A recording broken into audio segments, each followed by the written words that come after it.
brought along behind it. I call the religion of Islam the cape. I call the politics of Islam the sword. And in America today, our politicians, our media leaders, religious leaders, oh my goodness, the religious leaders, what a bankrupt lot. They all look at the cape of Islam and go, oh, Islam is a religion. These men, all those who say these things, all have one common thing. They have never read Quran. They have never read Sirah. They have never read Hadith. So all of these claims by the Kafir Christians, the Kafir politicians, are all based on an absolute and abysmal ignorance of the actual political doctrine of Islam. Let me turn it over to Kamal to respond and also comment if you believe that the government here in the West is equipped to address political Islam, which is a risk to this country. The government is not equipped because the government today, our government, is on the other side. It's already denied Christianity and denied Judaism in a way as well, and declared, Islam, over the world, like what our president said overseas in Indonesia, and what he said, in several other countries, that Islam is the holiest religion, and he chose it among others. But many of us today, you say, are we being deceived as American? If we need to take anything tonight from all this, is America need to start reading the Sharia law, the book of Sharia law. They need to start reading the Hadith. Yes, the Muslim will tell you that you are wrong about everything because there's 4 different schools in Islam. And each school contradict the other one or may agree on something or another. At the end of the day, you are wrong any way you look at it. Even when a true Muslim speak about it, he is wrong by another school definition. So it is made specifically to confuse the masses. But nevertheless, if you look at the Sharia law that derive and lead the Islamic nation, the Muslim nation, and the Muslim masses, you will understand from Sharia law. For example, let's read from Sharia about Bukhari, 5 and series 59 and number 369. It says, Muhammad asked, who will kill Ka'b, the enemy of Allah and Muhammad? Bin Muslima rose up and responded, O Muhammad, would it be pleasing to you if I kill him? And Muhammad said, yes. That's what he said to him. Then Bin Muslima said to him, give me a permission to deceive him with lies so that my plot will succeed. And Muhammad replied, you may speak falsely to him. And when you read in Surah 86 as well, what Allah said, O Muslim, whatever promise you make to your enemy, it is forgiven. It is forgiven if you break it. Then, so when you look at the healthcare bill today, only the Muslim people are exempt from it. The Muslim people are exempt from the health bill. Why are they exempt from it? By what law? So therefore, the Dahami status, which is the superior status of Islam, is already exalted above our humanity here in American citizen. And as my brother in Germany said, we are paying taxation already for whom? For the Muslims. So if a Muslim goes to the hospital and he doesn't have the money, who pays for him? The taxpayers in America will have to sponsor that bill to pay it for the Muslim. Because the Muslim, at the end of the day, anything that would not allow, would not equate to their superiority, they said this is against our religion. So it's okay for the American women to be patted and felt all over by the TSA, but a Muslim woman can pat herself and say, I promise there's nothing in there. Even though she's wearing hijab and ghallabiya, and sitting, and nobody can see what's inside there. This is not just hypocrisy, this is a deviousness. And so therefore, if you read the Sharia law, and all of it based on what Bill said, Hadith, Sirah, and Quran, and all of it you'll find out one after the other, and about the kafir. Can a Muslim plot against the kafir? Can he confuse the kafir? Can he behead the kafir? Can he mock the kafir? These are Sharia law rules. Can he deceive? Can he rob? Muhammad himself in the book of Bukhari said, on the day of Khaybar, Allah, the Apostle, divided the spoil of war of Khaybar with the ratio of 2 shares for the horsemen and 1 share for the foot soldiers. he was dividing, he was sitting at the top trying to divide that, two for me, one for you. Three for me, one for you, and he was doing it all over.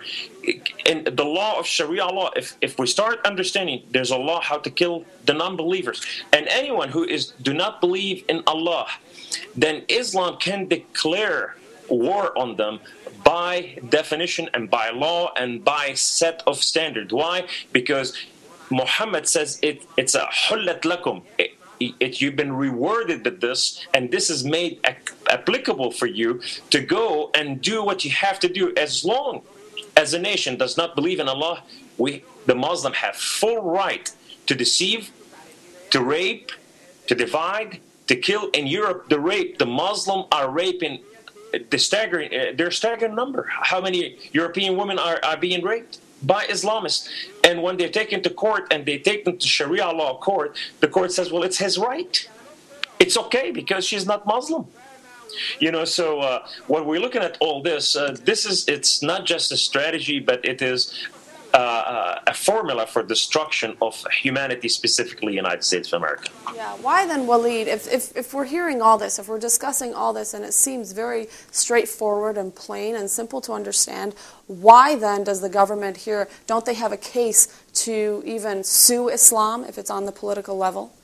That's a very good question. In fact, Brother Kamal said we're not equipped. We can be equipped. The problem is not the equipping. The problem with the response of the West to Islam is not that we don't have a constitution that is set in motion to allow us to introduce legislation to stop this. It's because the government in Europe and also in America today has become so progressive. You have Obama says that he calls Islam the great religion. If it's indeed the great religion, then why does he claim he left that religion and became Christian? Unless he's still Muslim or something else is in the process here. And I think he is a progressive as well. Progressives do not, let me rephrase that. Progressives are not naive regarding Islam. It's not an issue of naivety. Many people think, well, Americans are not smart enough to understand what in the world is going on. That's not the case. The case is that progressives see eye to eye with Islam. This is why Jimmy Carter didn't do anything when the revolution of Iran took over the country and Khomeini was installed from France. Now, Khomeini grew in France, basically grew his movement in France as well.